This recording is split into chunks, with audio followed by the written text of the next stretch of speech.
ಬಿರು ಬೇಸಿಗೆಗೆ ಸಾಕಷ್ಟು ಒಂದು ಬಿಸಿಲಿನಿಂದ ಸಾಕಷ್ಟು ಜನರಿಗೆ ಕೂಡ ಗ್ರಾಮೀಣ ಪ್ರದೇಶದಲ್ಲಿ ನೀರಿನ ಸಮಸ್ಯೆ ಆಗಿರುವುದು ನಿಮಗೆಲ್ಲ ಗೊತ್ತಿರತಕ್ಕಂಥದ್ದು. ಆದರೆ ಇವತ್ತಿನ ದಿವಸ ಮುಳುಗಡೆ ನಗರಿ ಅಂದರೆ ಬಾಗಲಕೋಟೆ ಜಿಲ್ಲೆಯಲ್ಲಿ 3 ನದಿಗಳು ಹರಿದರೂ ಕೂಡ ಇಲ್ಲಿ ಏನು ನಗರದಲ್ಲಿ ಇವತ್ತಿನ ದಿವಸ ಕುಡಿ ನೀರಿನ ಸಮಸ್ಯೆ ಆಗಿರೋದು ಜನರಿಗೆ ಭಾಳ ಅನಾನುಕೂಲ ಆಗಿದೆ ಅಂತಲೇ ಹೇಳ್ಬೋದು.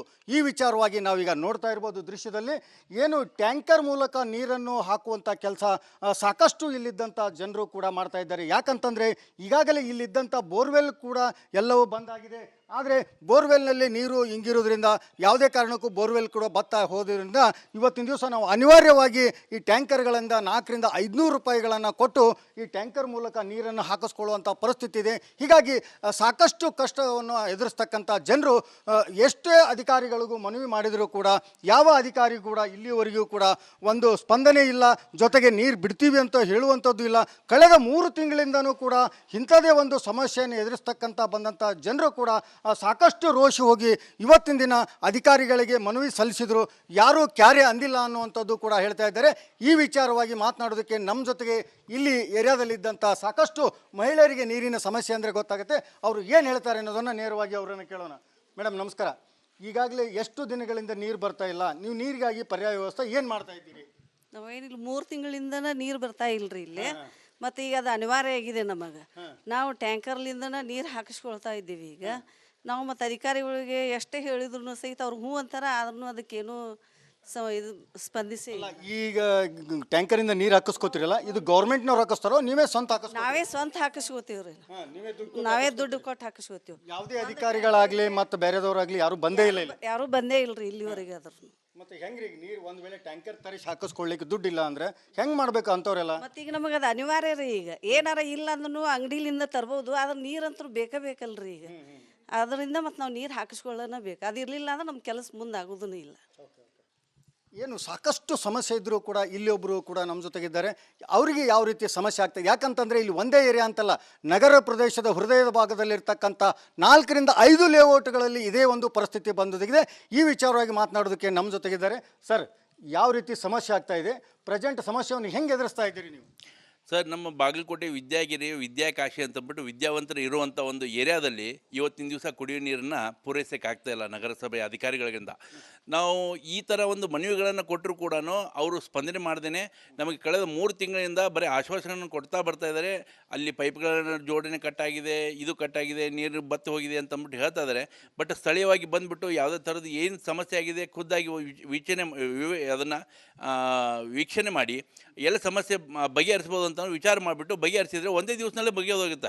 ಅವ್ರಿಗೆ ಅದು ಆಸಕ್ತಿನೇ ಇಲ್ಲ. ಆಸಕ್ತಿ ಇರಲಾರ್ದಕ್ಕೆ ಈ ಥರದ್ದು ಕಳೆದ 3 ತಿಂಗಳಿಂದ ನಾವು ನೀರನ್ನು ಪೂರೈಸದೇ ಇದ್ದರೂ ಕೂಡ ನಾವು ಸಮಾಧಾನವಾಗಿ ದುಡ್ಡು ಕೊಟ್ಟು ಟ್ಯಾಂಕರ್ಗಳ ಮೂಲಕ ನಾವು ನೀರನ್ನು ತಗೊಳ್ಳೋಂಥ ಪರಿಸ್ಥಿತಿ ಒಂದು ಒದಗಿ ಬಂದಿದೆ.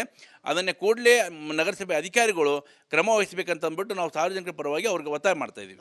ಈಗ ಒಂದು ವೇಳೆ ಇಲ್ಲಿವರೆಗೂ ಕೂಡ 3 ತಿಂಗಳಿಂದ ಸಾಕಷ್ಟು ಮನವಿಗಳನ್ನು ಸಲ್ಲಿಸಿದಿರಿ, ಯಾರೂ ಮಾತಾಡ್ತಿಲ್ಲ ನಿಮ್ಮನ್ನು. ಒಂದು ವೇಳೆ ಇದನ್ನೇ ಕಂಟಿನ್ಯೂ ಆದರೆ ಮುಂದೆ ನಿಮ್ಮ ನಡೆ ಏನಿರುತ್ತೆ? ಸರ್, ನಾವೆಲ್ಲ ವಿದ್ಯಾರ್ಥಿ ಜನ ಎಲ್ಲ ಕೂಡಿಬಿಟ್ಟು ಮಾನ್ಯ ಜಿಲ್ಲಾಧಿಕಾರಿಗಳ ಕಚೇರಿಗೆ ನಾವು ಹೋಗಿ ಅಲ್ಲಿ ಧರ್ನಾ ಮಾಡ್ತೀವಿ ಅಂತನೋ ಒಂದು ವಿಚಾರನ ನಾವು ಸಾರ್ವಜನಿಕರ ಪರವಾಗಿ ನಮ್ಮ ನಗರಸಭೆ ಅಧಿಕಾರಿಗಳಿಗೆ ಹಾಗೂ ಜಿಲ್ಲಾಧಿಕಾರಿ ಗಮನಕ್ಕೆ ಹಾಗೂ ಎಲ್ಲ ಅಧಿಕಾರಿಗಳ ಒಂದಕ್ಕೆ ನಾವು ಸೂಚನೆ ಅಂದರೆ ನಾವು ವಿಚಾರವನ್ನು ಅವ್ರಿಗೆ ವ್ಯಕ್ತಪಡಿಸ್ತಾ ಇದ್ದೀವಿ. ಕೂಡಲೇ ನಮ್ಮ ಶಾಸಕರು ಕೂಡ ಇದನ್ನು ಗಂಭೀರವಾಗಿ ಪರಿಗಣಿಸಬೇಕು, ಜನಪ್ರತಿನಿಧಿಗಳು ಗಂಭೀರವಾಗಿ ಪರಿಗಣಿಸಿ ಇದನ್ನು ಕೂಡಲೇ ಅದನ್ನು ಸಮಸ್ಯೆ ಬಗೆಹರಿಸಬೇಕಂತಂದ್ಬಿಟ್ಟು ಎಲ್ಲರ ಪರವಾಗಿ ನಾನು ಒತ್ತಾಯ ಮಾಡ್ತೀನಿ. ಇದಿಷ್ಟು ಏನು ಈಗಾಗಲೇ ಬಾಗಲಕೋಟೆಯಲ್ಲಿ ನೀರಿನ ಸಮಸ್ಯೆ ಎದುರಿಸ್ತಕ್ಕಂಥ ಜನರ ಮಾತಾಗಿದೆ. ಇನ್ನು ಮುಂದಾದರೂ ಅಧಿಕಾರಿಗಳಾಗಿರ್ಬೋದು, ಜನಪ್ರತಿನಿಧಿಗಳಾಗಿರ್ಬೋದು ಎಚ್ಚೆತ್ಕೊಂಡು ನೀರು ಕೊಡುವಂಥ ಕೆಲಸ ಆಗಬೇಕನ್ನುವಂಥದ್ದೇ ರಿಪಬ್ಲಿಕ್ ಕನ್ನಡದ ಮಾತಾಗಿದೆ. ಕ್ಯಾಮ್ರಾಮನ್ ಮಾಧ್ಯಮ ಜೊತೆ ಸಿದ್ದು ದುತ್ರಗಾಮಿ, ರಿಪಬ್ಲಿಕ್ ಕನ್ನಡ, ಬಾಗಲಕೋಟೆ. ಬಿರು ಬೇಸಿಗೆಗೆ ಸಾಕಷ್ಟು ಒಂದು ಬಿಸಿಲಿನಿಂದ ಸಾಕಷ್ಟು ಜನರಿಗೆ ಕೂಡ ಗ್ರಾಮೀಣ ಪ್ರದೇಶದಲ್ಲಿ ನೀರಿನ ಸಮಸ್ಯೆ ಆಗಿರೋದು ನಿಮಗೆಲ್ಲ ಗೊತ್ತಿರತಕ್ಕಂಥದ್ದು. ಆದರೆ ಇವತ್ತಿನ ದಿವಸ ಮುಳುಗಡೆ ನಗರಿ ಅಂದರೆ ಬಾಗಲಕೋಟೆ ಜಿಲ್ಲೆಯಲ್ಲಿ 3 ನದಿಗಳು ಹರಿದರೂ ಕೂಡ ಇಲ್ಲಿ ಏನು ನಗರದಲ್ಲಿ ಇವತ್ತಿನ ದಿವಸ ಕುಡಿ ನೀರಿನ ಸಮಸ್ಯೆ ಆಗಿರೋದು ಜನರಿಗೆ ಭಾಳ ಅನಾನುಕೂಲ ಆಗಿದೆ ಅಂತಲೇ ಹೇಳ್ಬೋದು. ಈ ವಿಚಾರವಾಗಿ ನಾವೀಗ ನೋಡ್ತಾ ಇರ್ಬೋದು ದೃಶ್ಯದಲ್ಲಿ ಏನು ಟ್ಯಾಂಕರ್ ಮೂಲಕ ನೀರನ್ನು ಹಾಕುವಂಥ ಕೆಲಸ ಸಾಕಷ್ಟು ಇಲ್ಲಿದ್ದಂಥ ಜನರು ಕೂಡ ಮಾಡ್ತಾ ಇದ್ದಾರೆ. ಯಾಕಂತಂದರೆ ಈಗಾಗಲೇ ಇಲ್ಲಿದ್ದಂಥ ಬೋರ್ವೆಲ್ ಕೂಡ ಎಲ್ಲವೂ ಬಂದಾಗಿದೆ. ಆದರೆ ಬೋರ್ವೆಲ್ನಲ್ಲಿ ನೀರು ಇಂಗಿರೋದ್ರಿಂದ ಯಾವುದೇ ಕಾರಣಕ್ಕೂ ಬೋರ್ವೆಲ್ ಕೂಡ ಬತ್ತಾ ಹೋದ್ರಿಂದ ಇವತ್ತಿನ ದಿವಸ ನಾವು ಅನಿವಾರ್ಯವಾಗಿ ಈ ಟ್ಯಾಂಕರ್ಗಳಿಂದ 400 ರಿಂದ 500 ರೂಪಾಯಿಗಳನ್ನು ಕೊಟ್ಟು ಈ ಟ್ಯಾಂಕರ್ ಮೂಲಕ ನೀರನ್ನು ಹಾಕಿಸ್ಕೊಳ್ಳುವಂಥ ಪರಿಸ್ಥಿತಿ ಇದೆ. ಹೀಗಾಗಿ ಸಾಕಷ್ಟು ಕಷ್ಟವನ್ನು ಎದುರಿಸ್ತಕ್ಕಂಥ ಜನರು ಎಷ್ಟೇ ಅಧಿಕಾರಿಗಳಿಗೂ ಮನವಿ ಮಾಡಿದರೂ ಕೂಡ ಯಾವ ಅಧಿಕಾರಿ ಕೂಡ ಇಲ್ಲಿವರೆಗೂ ಕೂಡ ಒಂದು ಸ್ಪಂದನೆ ಇಲ್ಲ, ಜೊತೆಗೆ ನೀರು ಬಿಡ್ತೀವಿ ಅಂತ ಹೇಳುವಂಥದ್ದು ಇಲ್ಲ. ಕಳೆದ 3 ತಿಂಗಳಿಂದನೂ ಕೂಡ ಇಂಥದೇ ಒಂದು ಸಮಸ್ಯೆಯನ್ನು ಎದುರಿಸ್ತಕ್ಕಂಥ ಬಂದಂಥ ಜನರು ಕೂಡ ಸಾಕಷ್ಟು ರೋಷಿ ಹೋಗಿ ಇವತ್ತಿನ ದಿನ ಅಧಿಕಾರಿಗಳಿಗೆ ಮನವಿ ಸಲ್ಲಿಸಿದರು, ಯಾರೂ ಕ್ಯಾರೆ ಅಂದಿಲ್ಲ ಅನ್ನುವಂಥದ್ದು ಕೂಡ ಹೇಳ್ತಾ ಇದ್ದಾರೆ. ಈ ವಿಚಾರವಾಗಿ ಮಾತನಾಡೋದಕ್ಕೆ ನಮ್ಮ ಜೊತೆಗೆ ಇಲ್ಲಿ ಏರಿಯಾದಲ್ಲಿದ್ದಂಥ ಸಾಕಷ್ಟು ಮಹಿಳೆಯರಿಗೆ ನೀರಿನ ಸಮಸ್ಯೆ ಅಂದರೆ ಗೊತ್ತಾಗುತ್ತೆ. ಅವರು ಏನು ಹೇಳ್ತಾರೆ ಅನ್ನೋದನ್ನು ನೇರವಾಗಿ ಅವರನ್ನು ಕೇಳೋಣ. ಮೇಡಮ್ ನಮಸ್ಕಾರ. ಈಗಾಗಲೇ ಎಷ್ಟು ದಿನಗಳಿಂದ ನೀರು ಬರ್ತಾ ಇಲ್ಲ, ನೀವು ನೀರಿಗಾಗಿ ಪರ್ಯಾಯ ವ್ಯವಸ್ಥೆ ಏನು ಮಾಡ್ತಾ ಇದ್ದೀರಿ? ನಾವೇನಿಲ್ಲ 3 ತಿಂಗಳಿಂದನ ನೀರು ಬರ್ತಾ ಇಲ್ರಿ ಇಲ್ಲಿ. ಮತ್ತು ಈಗ ಅದು ಅನಿವಾರ್ಯ ಆಗಿದೆ ನಮಗೆ. ನಾವು ಟ್ಯಾಂಕರ್ಲಿಂದನ ನೀರು ಹಾಕಿಸ್ಕೊಳ್ತಾ ಇದ್ದೀವಿ. ಈಗ ನಾವು ಮತ್ತು ಅಧಿಕಾರಿಗಳಿಗೆ ಎಷ್ಟೇ ಹೇಳಿದ್ರು ಸಹಿತ ಅವ್ರು ಹ್ಞೂ ಅಂತಾರೆ, ಆದ್ರೂ ಅದಕ್ಕೇನು ಇದು ಸ್ಪಂದಿಸಿ ಇಲ್ಲ. ಈಗ ಟ್ಯಾಂಕರಿಂದ ನೀರು ಹಾಕಿಸ್ಕೋತಿರಲ್ಲ, ಇದು ಗೌರ್ಮೆಂಟ್ನವ್ರು ಹಾಕಿಸ್ತಾರೋ ನೀವೇ ಸ್ವಂತ ಹಾಕಿಸ್ಕೊ? ನಾವೇ ಸ್ವಂತ ಹಾಕಿಸ್ಕೋತೀವ್ರಿ, ನಾವೇ ದುಡ್ಡು ಕೊಟ್ಟು ಹಾಕಿಸ್ಕೋತೀವಿ. ಯಾವುದೇ ಅಧಿಕಾರಿಗಳಾಗಲಿ ಮತ್ತು ಬೇರೆದವರಾಗಲಿ ಯಾರು ಬಂದೇ ಇಲ್ಲ? ಯಾರೂ ಬಂದೇ ಇಲ್ರಿ ಇಲ್ಲಿವರೆಗೆ. ಅದ್ರ ಮತ್ತೆ ಹೆಂಗ್ರಿ ನೀರು ಒಂದು ವೇಳೆ ಟ್ಯಾಂಕರ್ ತರಿಸಿ ಹಾಕಿಸ್ಕೊಳ್ಳಿಕ್ಕೆ ದುಡ್ಡಿಲ್ಲ ಅಂದ್ರೆ ಹೆಂಗ್ ಮಾಡ್ಬೇಕು ಅಂತವ್ರೆಲ್ಲ? ಮತ್ತೆ ಈಗ ನಮಗೆ ಅದು ಅನಿವಾರ್ಯ ರೀ. ಈಗ ಏನಾರ ಇಲ್ಲ ಅಂದ್ರೂ ಅಂಗಡಿಲಿಂದ ತರ್ಬೋದು, ಆದ್ರೆ ನೀರಂತೂ ಬೇಕೇ ಬೇಕಲ್ರಿ ಈಗ. ಅದರಿಂದ ಮತ್ತು ನಾವು ನೀರು ಹಾಕಿಸ್ಕೊಳ್ಳೋಣ ಬೇಕು. ಅದು ಇರಲಿಲ್ಲ ಅಂದ್ರೆ ನಮ್ಮ ಕೆಲಸ ಮುಂದೆ ಆಗೋದೂ ಇಲ್ಲ. ಏನು ಸಾಕಷ್ಟು ಸಮಸ್ಯೆ ಇದ್ದರೂ ಕೂಡ ಇಲ್ಲಿ ಒಬ್ಬರು ಕೂಡ ನಮ್ಮ ಜೊತೆಗಿದ್ದಾರೆ. ಅವರಿಗೆ ಯಾವ ರೀತಿಯ ಸಮಸ್ಯೆ ಆಗ್ತದೆ? ಯಾಕಂತಂದರೆ ಇಲ್ಲಿ ಒಂದೇ ಏರಿಯಾ ಅಂತಲ್ಲ, ನಗರ ಪ್ರದೇಶದ ಹೃದಯದ ಭಾಗದಲ್ಲಿರ್ತಕ್ಕಂಥ 4 ರಿಂದ 5 ಲೇಔಟ್ಗಳಲ್ಲಿ ಇದೇ ಒಂದು ಪರಿಸ್ಥಿತಿ ಬಂದಿದೆ. ಈ ವಿಚಾರವಾಗಿ ಮಾತನಾಡೋದಕ್ಕೆ ನಮ್ಮ ಜೊತೆಗಿದ್ದಾರೆ. ಸರ್, ಯಾವ ರೀತಿ ಸಮಸ್ಯೆ ಆಗ್ತಾ ಇದೆ, ಪ್ರೆಸೆಂಟ್ ಸಮಸ್ಯೆಯನ್ನು ಹೆಂಗೆ ಎದುರಿಸ್ತಾ ಇದ್ದೀರಿ ನೀವು? ಸರ್, ನಮ್ಮ ಬಾಗಲಕೋಟೆ ವಿದ್ಯಾಗಿರಿ ವಿದ್ಯಾಕಾಶಿ ಅಂತಂದ್ಬಿಟ್ಟು ವಿದ್ಯಾವಂತರು ಇರುವಂಥ ಒಂದು ಏರಿಯಾದಲ್ಲಿ ಇವತ್ತಿನ ದಿವಸ ಕುಡಿಯೋ ನೀರನ್ನು ಪೂರೈಸೋಕ್ಕೆ ಆಗ್ತಾಯಿಲ್ಲ ನಗರಸಭೆ ಅಧಿಕಾರಿಗಳಿಂದ. ನಾವು ಈ ಥರ ಒಂದು ಮನವಿಗಳನ್ನು ಕೊಟ್ಟರು ಕೂಡ ಅವರು ಸ್ಪಂದನೆ ಮಾಡ್ದೇ ನಮಗೆ ಕಳೆದ 3 ತಿಂಗಳಿಂದ ಬರೀ ಆಶ್ವಾಸನೆಯನ್ನು ಕೊಡ್ತಾ ಬರ್ತಾ ಇದ್ದಾರೆ. ಅಲ್ಲಿ ಪೈಪ್ಗಳ ಜೋಡಣೆ ಕಟ್ಟಾಗಿದೆ, ಇದು ಕಟ್ಟಾಗಿದೆ, ನೀರು ಬತ್ತಿ ಹೋಗಿದೆ ಅಂತಂದ್ಬಿಟ್ಟು ಹೇಳ್ತಾ ಇದ್ದಾರೆ. ಬಟ್ ಸ್ಥಳೀಯವಾಗಿ ಬಂದುಬಿಟ್ಟು ಯಾವುದೇ ಥರದ್ದು ಏನು ಸಮಸ್ಯೆ ಆಗಿದೆ ಖುದ್ದಾಗಿ ಅದನ್ನು ವೀಕ್ಷಣೆ ಮಾಡಿ ಎಲ್ಲ ಸಮಸ್ಯೆ ಬಗೆಹರಿಸ್ಬೋದು ಅಂತ ವಿಚಾರ ಮಾಡಿಬಿಟ್ಟು ಬಗೆಹರಿಸಿದರೆ ಒಂದೇ ದಿವಸದಲ್ಲೇ ಬಗೆಹೋಗುತ್ತೆ.